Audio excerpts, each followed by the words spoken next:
Zero, no, come back. No! Don't go into the light. If you're watching this and you review bomb games just because you feel like it, don't do that. Did not even their friends and family say they were gonna win? God, if you exist, please just let someone win on 100 Thieves. This week we're going to talk about Freddy Fazbear and his recent implication of his name appearing in the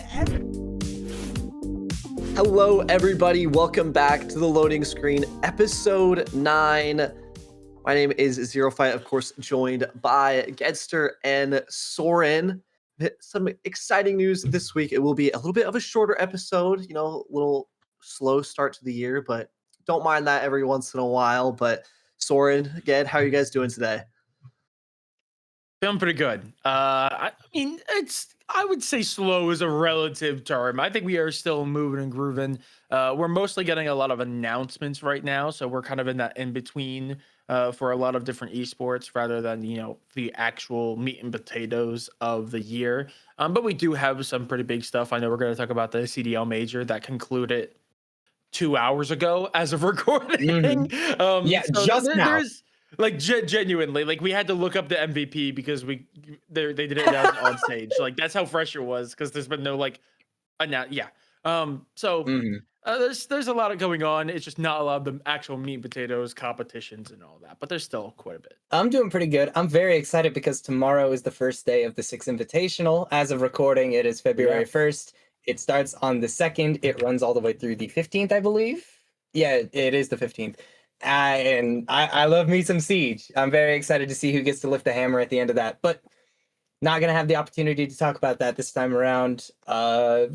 Probably in the next episode, actually, we'll have our champion. We'll know who's won the whole thing. And I'm very excited. It's going to be a good one. But in the meantime, like Soren said, we do have a lot of news regarding Call of Duty in particular tonight, but we do also have to talk about Valorant because, again, we can never escape the riot sphere. We have to talk a little bit about some other smaller things. We got news about Ashes of Creation, an MMO game that unfortunately might have already died before it really got anywhere off the ground. We got a little bit to talk about with Highguard, a game I was very excited about when it got announced at the Game Awards. And we got a little bit of a surprise segment that I've mentioned to these two before we started recording, but when we get there, we'll get there. We'll keep it a secret until then, shan't we? But yeah, no Siege for this week yet, but we are going to talk about everyone's favorite tac shooter. I know everyone agrees in the tac shooter community. Valorant is the best. Yes, Siege, never heard of it. Not a thing. This guy. But to be real, kickoff has started. Been about 2 weeks in now for most leagues, and honestly, it's been a very exciting start to the year. Mates and BBL are the first to reach their upper final over in EMEA. BBL did pick up that Pacific Core that won Ascension last year, and then M80 actually got kicked out of the league and then now has revamped the roster and came back in looking even better after. And Mates, not M80.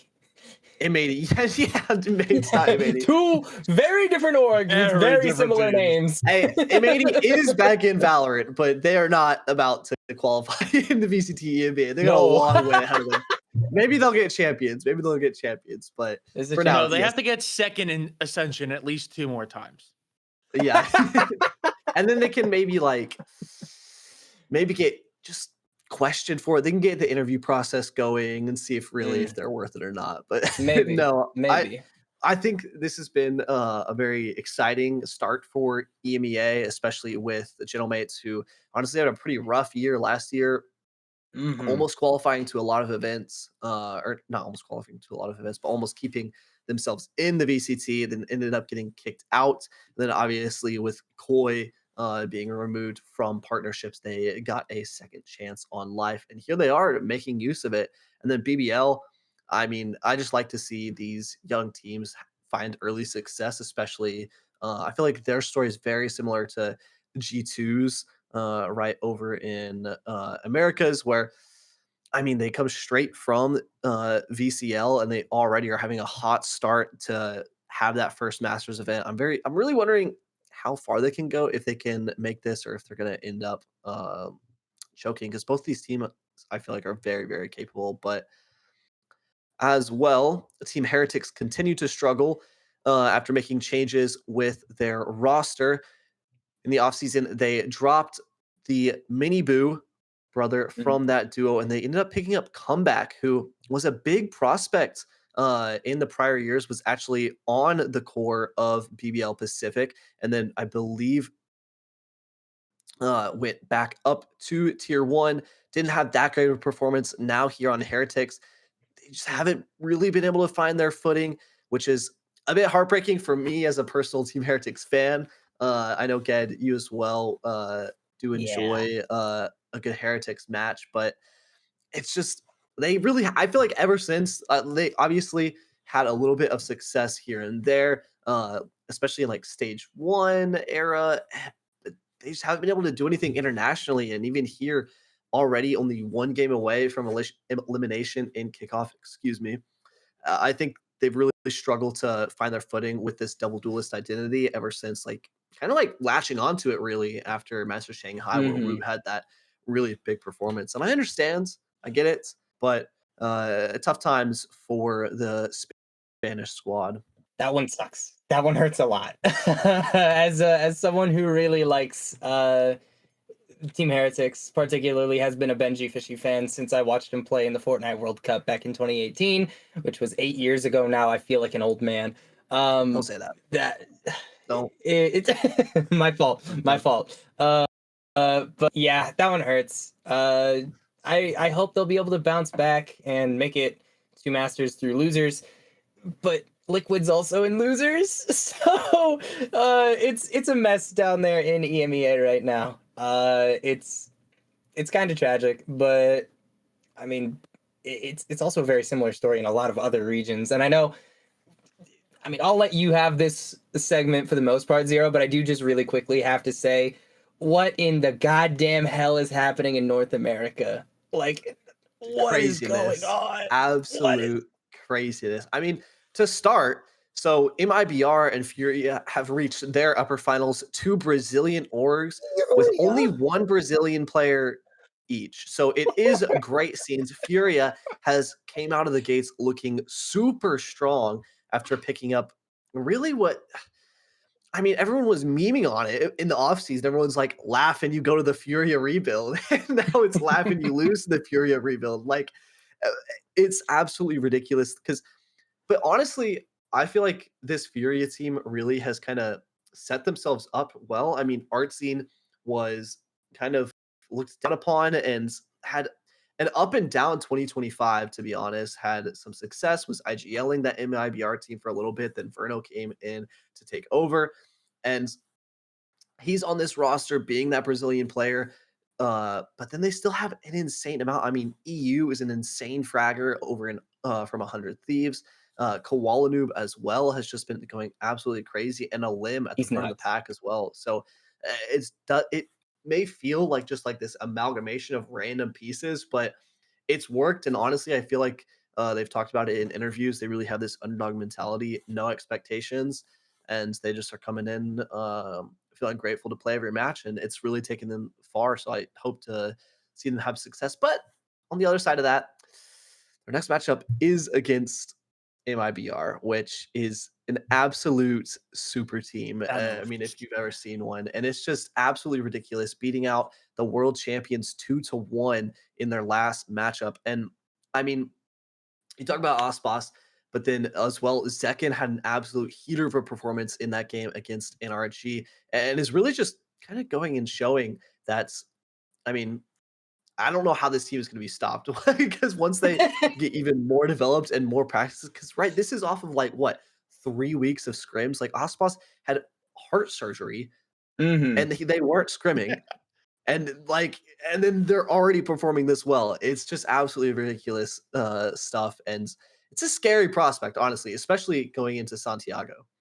Yeah, I mean, MIBR being this good and getting this far is always scary because I feel like It's a tale as old as time of a team going, okay, we want to win, and then building a super team, or at least a super Mhm. team on paper. And then, the super team doesn't really work. It's not good. There's communication issues. So and so. It feels like every time we see a true super team, they're either really good, but it takes a minute to build up to that, or they just kind of fall flat, and that super team is never really a super team.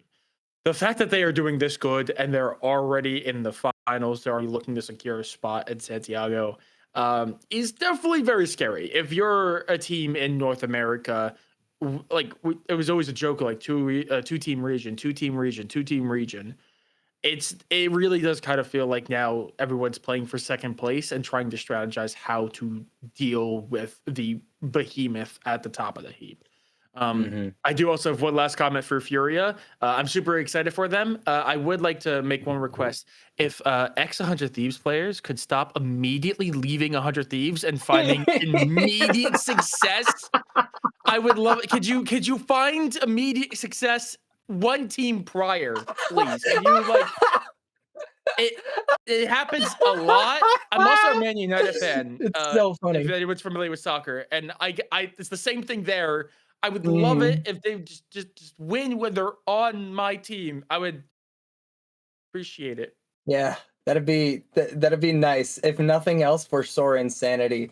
Please. We've lost Zero Fight's camera here. He has vanished into the void. Uh, I'm not sure what's happened here, but we can continue to talk about this at least for a little bit. While we Oh, wait for zero him to either zero come even back left or video. oh, Hello, As hello. he the return returned. of Zero. I'm Let's back. I'm not dead. go. I swear. I swear. Craigbot took me out. Greg, Greg. In other news, Demon1 subbed in for Oxy in those last two games, playing against Lev and Envy and dropping a generational performance, to be honest, against both. Has a spot in tier one, or at least deserves a spot. I believe in the match today against G2, Oxy did come back in, but I think Demon1 came in and really showed everyone that the people that are doubting him are just straight up wrong. There was a little bit of drama as well after he dropped those 37 kills on Pearl. I mean, I believe it was what, 20 to 18 round overtime.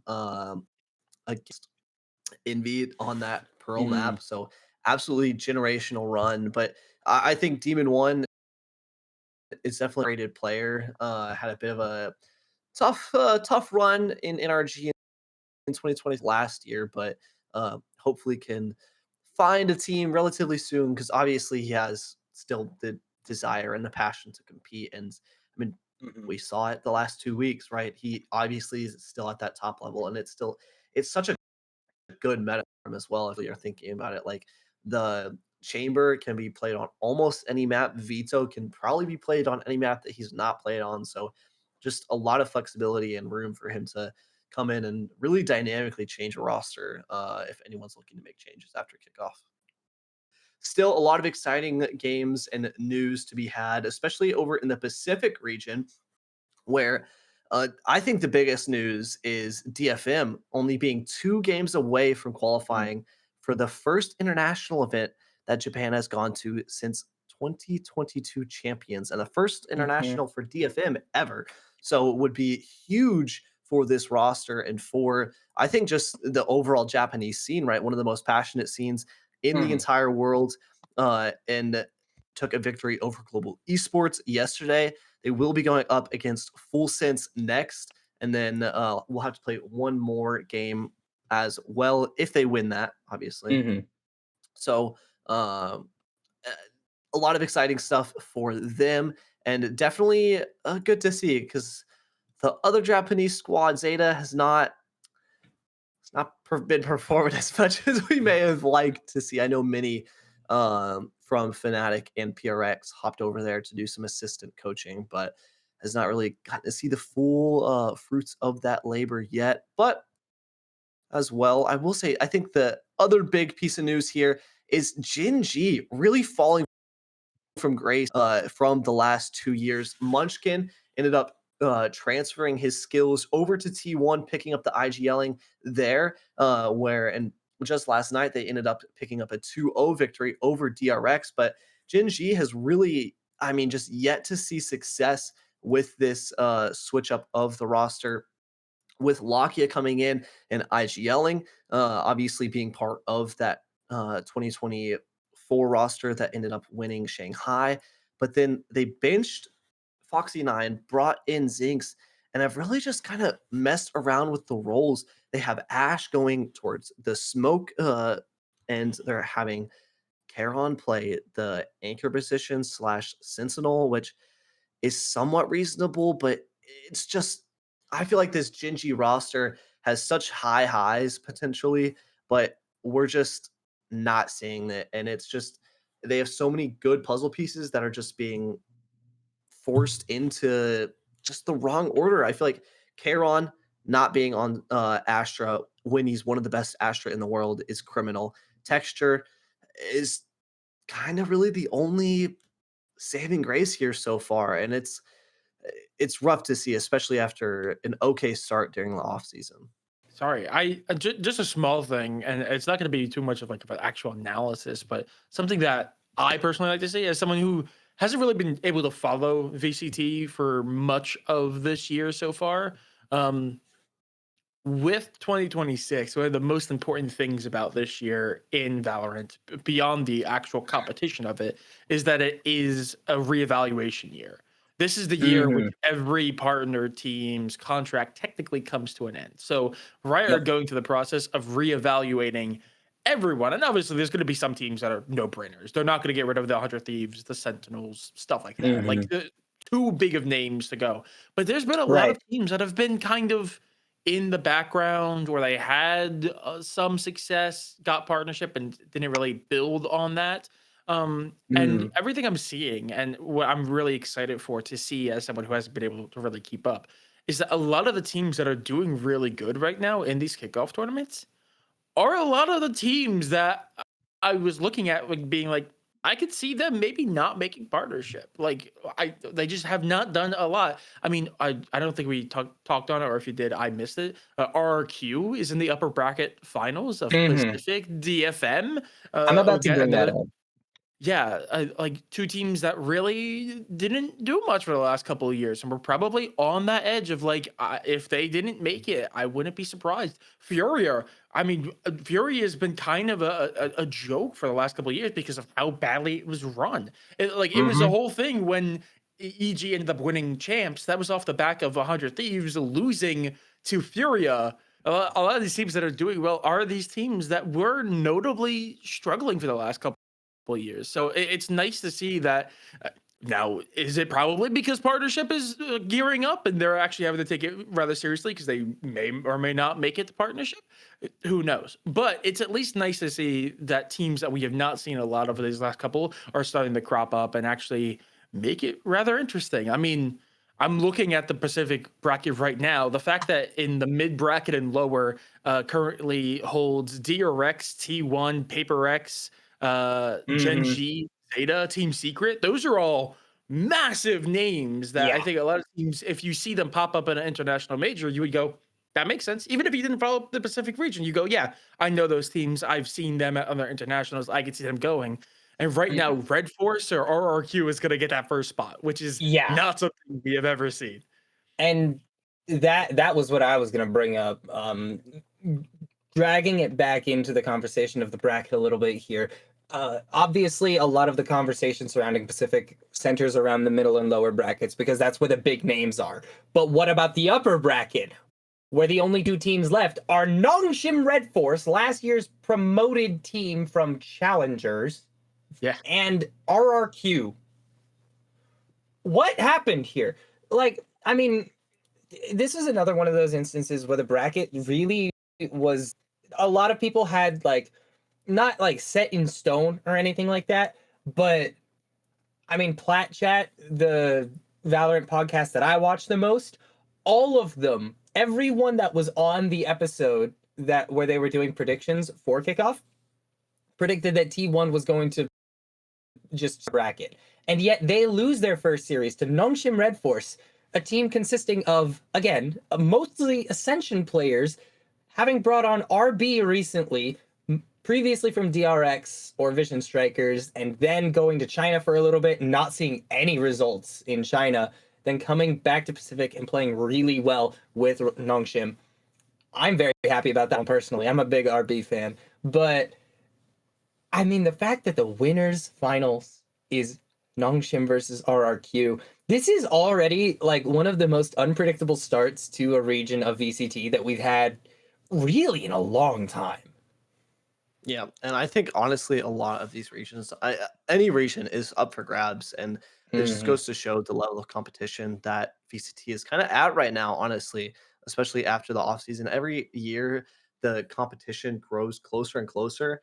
And this year, I mean, especially at the beginning, it's just absolute chaos. So these early tournaments are perfect for just upset galores all over the place, but also I think as a proving ground, honestly, for some of these teams who may feel like underdogs coming in, and this is their opportunity to grab a spot at an international where later in the season they might not normally have that same shot. So take some teams off guard, new comps, new ideas, new meta, and kind of really take it all the way. So hopefully big things to come for RIQ and Nongshim for sure.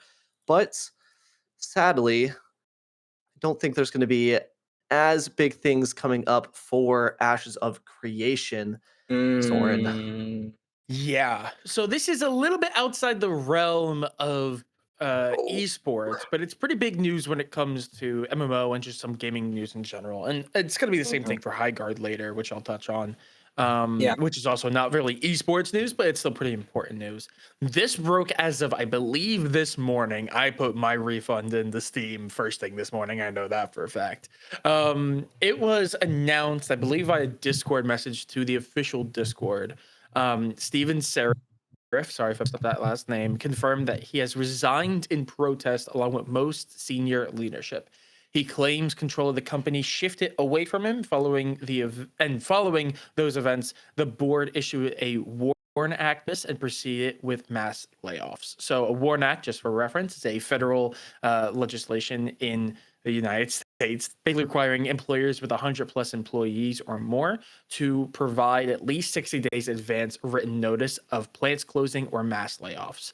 And it was confirmed by, I saw one YouTuber / journalist who had apparently acquired a copy of the notice that is going to be sent out to the entire company as of February 2nd, the Monday. And it does explicitly say this is going to affect everyone, including every title. So regardless of what position you held, you no longer have a job over at Intrepid. That's it. Intrepid, the development company. I'm going to read the message just because it's here and I have it.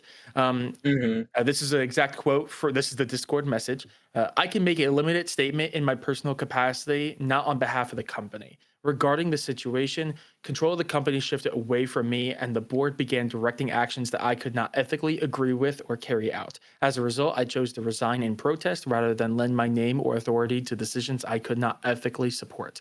Following my resignation, much of the senior leadership team resigned.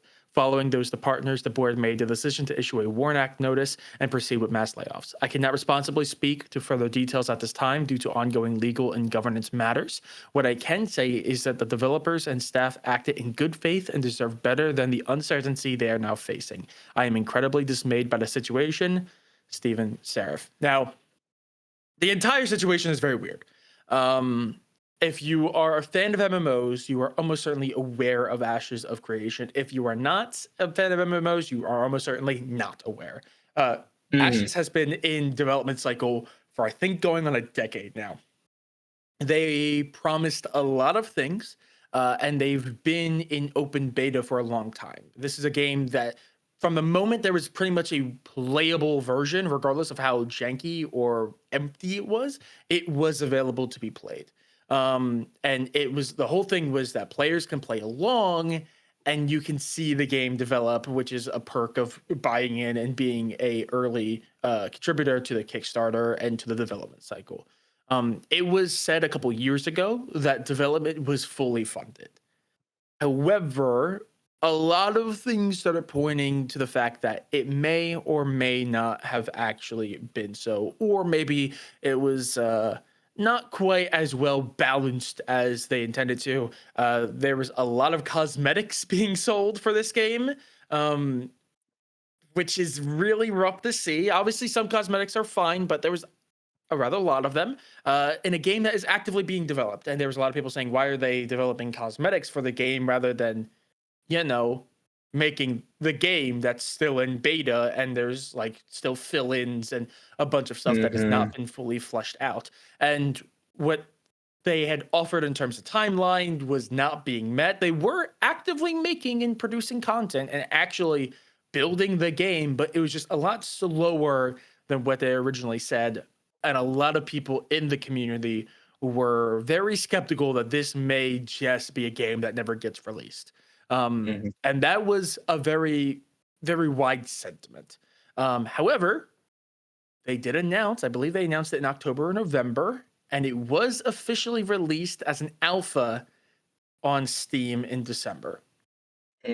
They said they were planning for tens of thousands of people to be on the server at one time, and those numbers just never came.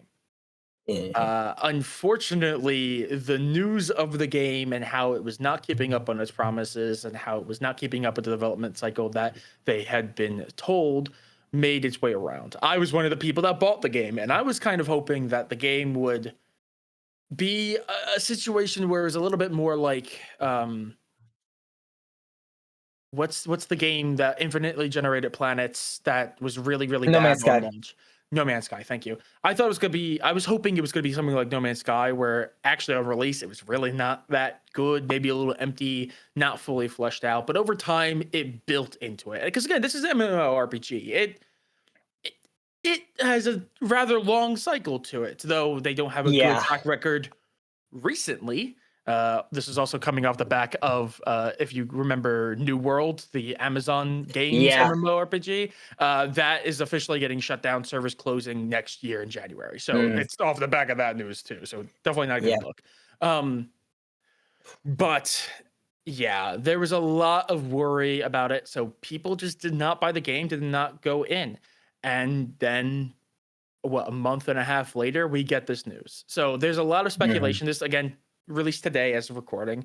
So there's people saying that it was a rug pull. It was always going to be a rug pull. What he said in the message is just filler. It's just a means of them getting out of the business as quick as possible, using the funds from the Steam sale to justify it. But there's also a bit of an opinion that possibly this is less of a rug pull and more of a company that did not manage its funds correctly.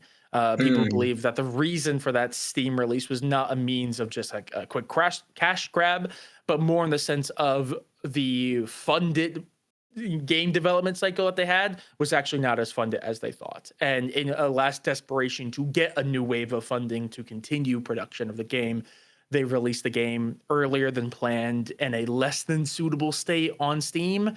And when they did not get the numbers that they were looking for, it was no longer feasible for them to continue to keep the game in development. So a lot of people are upset. There's also a lot of just, oh no, how surprising. The game that had very shoddy development went and did a rug pull and or just run out of money.